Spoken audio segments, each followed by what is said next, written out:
ಸ್ನೇಹಿತರೆ ನಮಸ್ತೆ. ನೀತಿ ಮೀಡಿಯಾಗೆ ಪ್ರೀತಿಯ ಸ್ವಾಗತ. ಗೆಳೆಯರೇ, ದೇಶದ ಪುರಾತನ ಕಾಂಗ್ರೆಸ್ ಪಕ್ಷದ ಅಧಿನಾಯಕಿ 10 ವರ್ಷಗಳ ಕಾಲ ಶಾಡೋ ಪ್ರಧಾನಿಯಾಗಿ ಭಾರತವನ್ನು ಆಳ್ವಿಕೆ ಮಾಡಿದ ಕಾಂಗ್ರೆಸ್ ಪಾಲಿನ ದೇವನಾಯಕಿ ಸೋನಿಯಾ ಗಾಂಧಿ ಅವರಿಗೆ ಏನಾಗಿದೆ?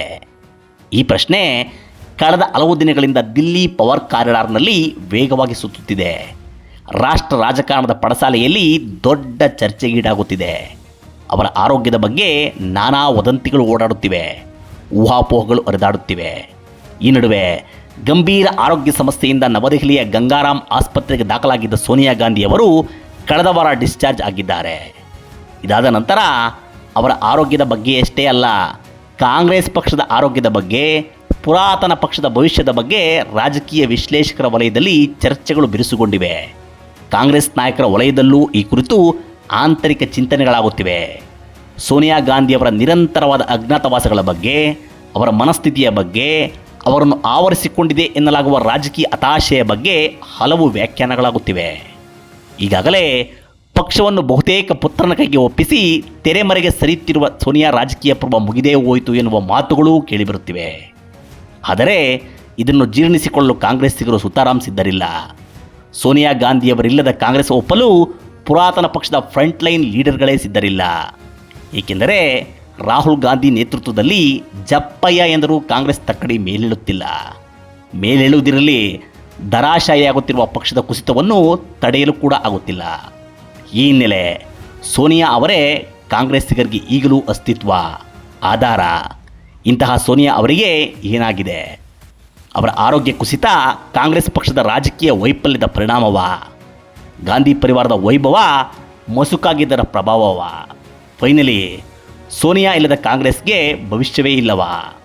ಹಾಗಾದರೆ ರಾಹುಲ್ ಗಾಂಧಿ ಕತೆ ಏನು? ಎಲ್ಲವನ್ನೂ ವಿಸ್ತೃತವಾಗಿ ಹೇಳುತ್ತೇನೆ. ಕೊನೆಯವರೆಗೂ ಸ್ಕಿಪ್ ಮಾಡದೆ ವಿಡಿಯೋ ನೋಡಿ. ಅದಕ್ಕೂ ಮುನ್ನ ತಮ್ಮಲ್ಲೊಂದು ಮನವಿ, ನೀವು ನೀತಿ ಮೀಡಿಯಾ ಚಾನಲ್ ಸಬ್ಸ್ಕ್ರೈಬ್ ಮಾಡಿಲ್ಲದಿದ್ದರೆ ಈಗಲೇ ಮಾಡಿ, ನಮ್ಮನ್ನು ಬೆಂಬಲಿಸಿ, ಪ್ರೋತ್ಸಾಹಿಸಿ.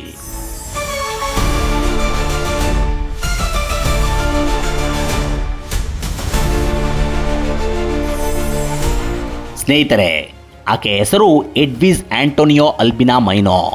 ಹುಟ್ಟಿದ್ದು ಇಟಲಿಯ ವೆನೆಟೋ ಪ್ರಾಂತ್ಯದ ಲೂಸಿಯಾನಾ ಎಂಬ ಹಳ್ಳಿಯಲ್ಲಿ. ತಂದೆ ಸ್ಟಿಫಾನೋ ಮುಸೋಲಿನಿ ಸೈನ್ಯದಲ್ಲಿದ್ದರು. ಸಿಪಾಯಿ ಹುದ್ದೆ ಹೋದ ನಂತರ ಆತ ತನಗಿದ್ದ 3 ಹೆಣ್ಣು ಮಕ್ಕಳು ಮತ್ತು ಪತ್ನಿಯೊಂದಿಗೆ ಒರ್ಬಸಾನೋ ನಗರಕ್ಕೆ ವಲಸೆ ಬಂದ. ಕಟ್ಟಡ ನಿರ್ಮಾಣ ಕಾಂಟ್ರಾಕ್ಟರ್ ಆದ. ಚೂಟಿಯಾಗಿದ್ದ ಹಿರಿಮಗಳು ಮೈನೋ ತಾನು ಗಗನಚುಕ್ಕಿಯಾಗಬೇಕೆಂದು ಹಠ ಹಿಡಿದು ತಂದೆಯನ್ನು ಒಪ್ಪಿಸಿ ಓದಿಗಾಗಿ ಇಂಗ್ಲೆಂಡ್ ತಲುಪಿದಳು.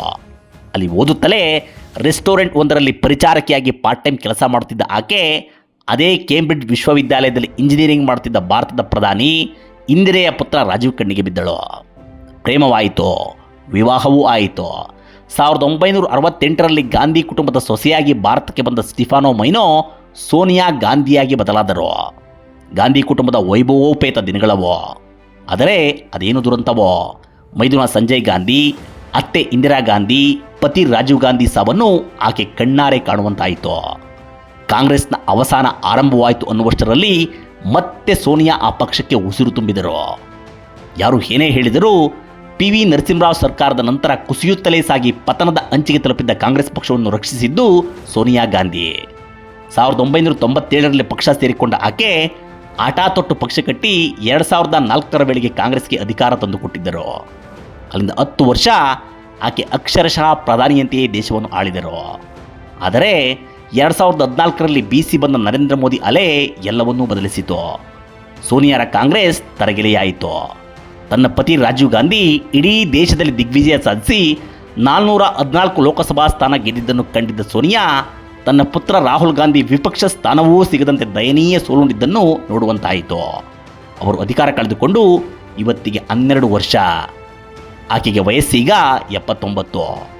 ಹೀಗಿರುವಾಗಲೇ ಸೋನಿಯಾ ಆರೋಗ್ಯ ಸಮಸ್ಯೆಗೆ ಗುರಿಯಾಗಿದ್ದಾರೆ. 2014ರ ನಂತರ ಅವರ ಪಕ್ಷದಂತೆಯೇ ಅವರ ಆರೋಗ್ಯವೂ ಕುಸಿಯುತ್ತಾ ಸಾಗುತ್ತಿದೆ. 2011ರಲ್ಲಿ ಸೆರ್ವಿಕಲ್ ಕ್ಯಾನ್ಸರ್ನಿಂದ ಬಳಲುತ್ತಿದ್ದ ಆಕೆ ಅಮೆರಿಕಕ್ಕೆ ತೆರಳಿ ಆಪರೇಷನ್ ಮಾಡಿಸಿಕೊಂಡು ಬಂದಿದ್ದರು. ಕೈಲಿದ್ದ ಅಧಿಕಾರ ಅವರ ಶೀಘ್ರ ಚೇತರಿಕೆಗೆ ಕಾರಣವಾಯಿತು. ಅಧಿಕಾರವೇ ಹಾಗೆ ಎಲ್ಲ ಕಾಯಿಲೆಗಳನ್ನು ಮೆಟ್ಟಿ ನಿಲ್ಲುವಂತೆ, ವಯೋವೃದ್ಧನೂ ಯುವಕನಾಗುವಂತೆ ಮಾಡಿಬಿಡುತ್ತದೆ ಎಂದು ಅನೇಕ ರಾಜಕಾರಣಿಗಳು ಹೇಳುವುದುಂಟು. ಅದೇನೇ ಇರಲಿ 2014 ನಂತರ ಸೋನಿಯಾ ಮತ್ತೆ ಮತ್ತೆ ಆರೋಗ್ಯ ಕೆಡತೊಡಗಿದರು. ಆ ವರ್ಷ ಡಿಸೆಂಬರ್ನಲ್ಲಿ ವಾರಕ್ಕೂ ಹೆಚ್ಚು ಕಾಲ ಗಂಗಾರಾಮ್ ಆಸ್ಪತ್ರೆಯಲ್ಲಿದ್ದರು. 2015ರಲ್ಲೂ ಅವರು ಗಂಭೀರ ಆರೋಗ್ಯ ಸಮಸ್ಯೆ ಅನುಭವಿಸಿದರು. 2016ರಲ್ಲಿ ವಾರಣಾಸಿ ರೋಡ್ ಶೋನಲ್ಲಿದ್ದ ಸೋನಿಯಾ ಅಸ್ವಸ್ಥರಾಗಿದ್ದರು. ಕೂಡಲೇ ದೆಹಲಿಗೆ ಶಿಫ್ಟ್ ಮಾಡಲಾಗಿತ್ತು. ಅವರನ್ನು ಅಸ್ತಮಾ ಬಾಧಿಸುತ್ತಿತ್ತು. ಬ್ಲಡ್ ಪ್ರೆಷರ್ ಸಮಸ್ಯೆ ಶುರುವಾಗಿತ್ತು. ಮುಂದೆ 2025ರಲ್ಲಿ ಜಠರ ಸಂಬಂಧಿ ಸೋಂಕಿನಿಂದ ಆಸ್ಪತ್ರೆಗೆ ದಾಖಲಾದರು. ವೈದ್ಯರ ಸಲಹೆ ಮೇರೆಗೆ ಸ್ವಚ್ಛ ಗಾಳಿ ಇರುವ ಗೋವಾ, ಹಿಮಾಚಲ ಪ್ರದೇಶದಲ್ಲಿ ಹೆಚ್ಚು ವಾಸ ಮಾಡತೊಡಗಿದರು. ಶಿಮ್ಲಾ ಮನೆಯಲ್ಲಿದ್ದಾಗ ದಿಢೀರ್ ಅಸ್ವಸ್ಥಗೊಂಡು ಅಲ್ಲಿನ ಆಸ್ಪತ್ರೆಗೆ ಕರೆದೊಯ್ಯಲಾಗಿತ್ತು. ಮೊನ್ನೆ ಮಾರ್ಚ್ನಲ್ಲೂ ಹಠಾತ್ ಆಸ್ಪತ್ರೆ ಸೇರಿ ವಾರ ಕಾಲ ಚಿಕಿತ್ಸೆ ಪಡೆದರು. ಇರಲಿ, ವೃದ್ಧಾಪ್ಯದಲ್ಲಿ ಅನಾರೋಗ್ಯ ಸಾಮಾನ್ಯ. ಆದರೆ ಸೋನಿಯಾ ಅವರ ಆರೋಗ್ಯ ಸ್ಥಿತಿ ಕೆಡಲು ಅವರ ಮಾನಸಿಕ ಸ್ಥಿತಿ, ಕೊನೆಯೇ ಇಲ್ಲದೆ ಕೊರೆಯುತ್ತಿರುವ ಚಿಂತೆಯೇ ಕಾರಣ ಎನ್ನುವುದು ದೆಹಲಿಯ ಕಾಂಗ್ರೆಸ್ ಒಳಮನೆಯಿಂದ ಕೇಳಿಬರುತ್ತಿರುವ ಮಾತು.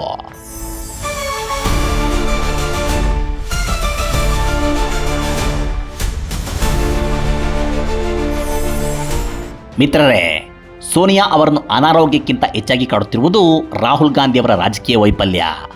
ಹೌದು, ರಾಹುಲ್ ಪಕ್ಷವನ್ನು ಮೇಲೆತ್ತುವುದರಲ್ಲಿ ಸೋತಿರುವುದು, ಕಾಂಗ್ರೆಸ್ ದೇಶಾದ್ಯಂತ ಕುಸಿಯುತ್ತಾ ಸಾಗಿರುವುದು ಅಧಿನಾಯಕಿಯನ್ನು ಕಂಗೆಡಿಸಿದೆ.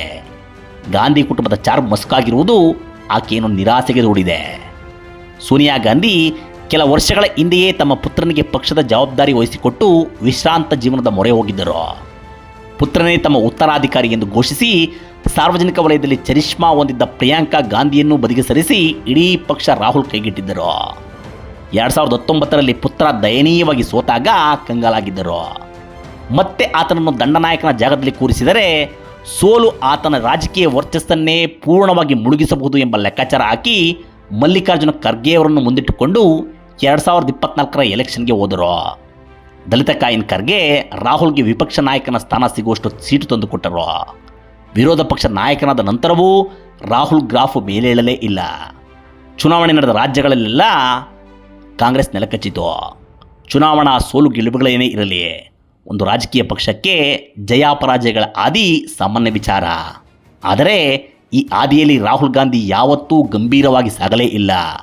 ಹಿರಿಯರನ್ನು ನಿರ್ಲಕ್ಷಿಸಿದರು, ಕಿರಿಯರನ್ನು ಉಪೇಕ್ಷಿಸಿದರು, ಜೊತೆಗಿದ್ದವರ ಮೇಲೆ ಅಪನಂಬಿಕೆ ತಾಳಿದರು.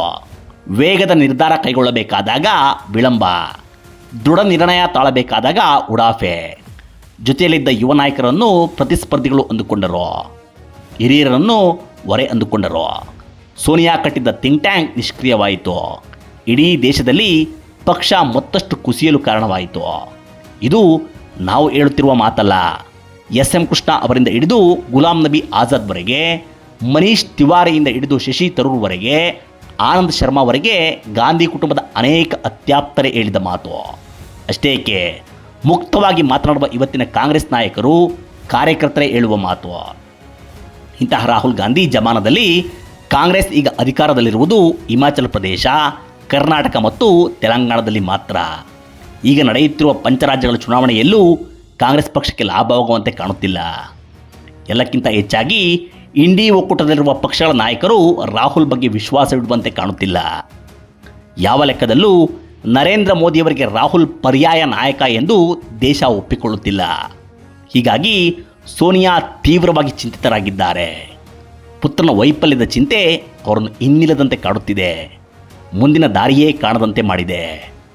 ಇಷ್ಟಾದ ಮೇಲೂ ಮಗನನ್ನು ಆಚೆಗಿಟ್ಟು ಮಗಳನ್ನು ಪಟ್ಟಕ್ಕೇರಿಸಲು ಆ ತಾಯಿ ಕರುಳು ಒಪ್ಪುತ್ತಿಲ್ಲ.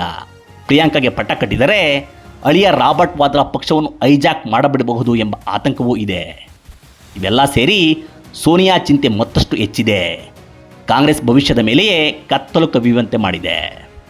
2027ಕ್ಕೆ ದೆಹಲಿ ಗದ್ದುಗೆ ತಲುಪಲು ಮಹಾದ್ವಾರ ಎನ್ನಲಾಗುವ ಉತ್ತರ ಪ್ರದೇಶದಲ್ಲಿ ಚುನಾವಣೆ ಇದೆ. ಹಿಮಾಚಲ, ಪಂಜಾಬ್, ಗುಜರಾತ್ ಸೇರಿ 7 ರಾಜ್ಯಗಳಲ್ಲಿ ಎಲೆಕ್ಷನ್ ನಡೆಯಲಿದೆ. 2028ಕ್ಕೆ ತೆಲಂಗಾಣ, ಕರ್ನಾಟಕ, ಮಧ್ಯಪ್ರದೇಶ, ರಾಜಸ್ಥಾನ ಸೇರಿ 9 ರಾಜ್ಯಗಳ ಚುನಾವಣೆ ಒತ್ತರಿಸಿಕೊಂಡು ಬರಲಿದೆ. ಇಲ್ಲೆಲ್ಲ ಮತ್ತೆ ಪಕ್ಷ ಚಿಗಿತು ನಿಲ್ಲದಿದ್ದರೆ ದೇಶದಲ್ಲಿ ಕಾಂಗ್ರೆಸ್ ಸಂಪೂರ್ಣ ಅಧಿಕಾರ ಶೂನ್ಯವಾಗಲಿದೆ. ಈ ಕೊರಗು ಸೋನಿಯಾ ಗಾಂಧಿಯವರನ್ನು ಅಣ್ಣಾಗುವಂತೆ ಮಾಡಿದೆ. ಈಗಲೂ ಆ ಅಧಿನಾಯಕಿಯ ಮೇಲಷ್ಟೇ ಕಾಂಗ್ರೆಸ್ಸಿಗರಿಗೆ ನಂಬಿಕೆ ಉಳಿದುಕೊಂಡಿದೆ. ಅವರು ಏನಾದರೊಂದು ಮಾಡಿ ಕಾಂಗ್ರೆಸ್ಗೆ ಪುನರುಜ್ಜೀವ ನೀಡುತ್ತಾರೆ, ಹಳೆ ವೈಭವದ ದಿನಗಳನ್ನು ಮರಳಿ ತರುತ್ತಾರೆ ಎಂದು ನಂಬಿದ್ದಾರೆ. ಆದರೆ ಸೋನಿಯಾ ಪುತ್ರ ವ್ಯಾಮೋಹ ಆಕೆಯ ಕೈಕಟ್ಟಿ ಹಾಕಿದೆ. ಇದು ಈ ಹೊತ್ತಿನ ವಿಶೇಷ. ಮತ್ತೊಂದು ವಿಡಿಯೋದೊಂದಿಗೆ ಬರುತ್ತೇನೆ. ನಮಸ್ಕಾರ.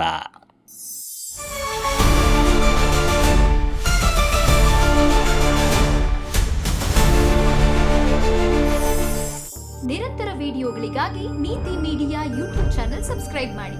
ಹೊಸ ವಿಡಿಯೋಗಳ ಅಪ್ಡೇಟ್ಗಾಗಿ ಬೆಲ್ ಐಕಾನ್ ಕ್ಲಿಕ್ ಮಾಡಿ. ನಿಮಗೆ ಇಷ್ಟವಾಗಿರೋ ಈ ವಿಡಿಯೋ ಶೇರ್ ಮಾಡಿ, ಕಮೆಂಟ್ ಮಾಡೋದು ಮರಿಬೇಡಿ.